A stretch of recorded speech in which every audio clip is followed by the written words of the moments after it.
परिवर्तन एक सार्वभौमिक एवं सत्य घटना है जिसे प्रकृति का नियम कहते हैं। वस्तुतः प्रत्येक वस्तु प्रतिक्षण परिवर्तनशील है। मानव सभ्यता का विकास समय के साथ साथ निरंतर होता रहता है और साथ ही समयानुसार बदलाव भी।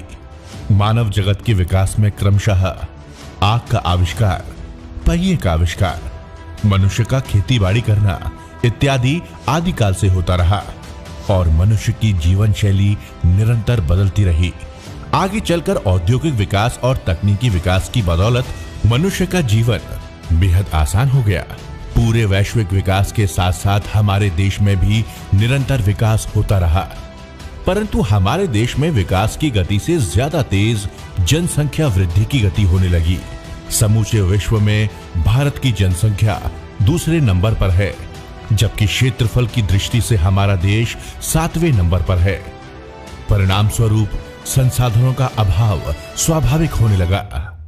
जितने व्यवसाय, उद्योग धंधे बढ़ते, उससे कई गुना ज्यादा जनसंख्या बढ़ती। फलस्वरूप बेरोजगारी बहुत तेजी से बढ़ने लगी और नौकरी पाने के लिए प्रतिस्पर्धा भी बढ़ने लगी। लोगों का अपने सपने को पूरा करना तो दूर, बल्कि जिंदगी गुजर बसर करना ही दिन प्रतिदिन मुश्किल होने लगा। ऐसे में हमारे सभी नौजवानों के पास एक ऐसा अवसर सामने आया जिसकी बदौलत हम ना तो सिर्फ अपनी जिंदगी का गुजर बसर ठीक से करने लगे, बल्कि अपने सपनों को भी पूरा करने लगे।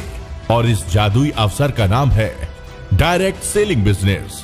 जी हां दोस्तों, एक ऐसा व्यापार जो देता है एक आम आदमी को खास बनने का मौका, जहां से आप पा सकते हैं बहुत सारा पैसा, यानी कि आर्थिक आजादी, समय की आजादी, परिवार की सुरक्षा इत्यादि। डायरेक्ट सेलिंग बिजनेस से हमारे देश में ही नहीं बल्कि पूरे विश्व में लाखों लोगों ने अपनी जिंदगी बदली है। इसी क्रम में एक अद्भुत व्यक्तित्व के धनी, अत्यंत दूरदर्शी, कर्मठ एवं अत्यंत प्रभावी लीडर मिस्टर सुबोध कुमार ने डायरेक्ट सेलिंग की बदौलत न सिर्फ अपनी जिंदगी बदली, बल्कि अपनी अतुलनीय नेतृत्व क्षमता की बदौलत हजारों लोगों की जिंदगी बदली। लगातार 14 सालों तक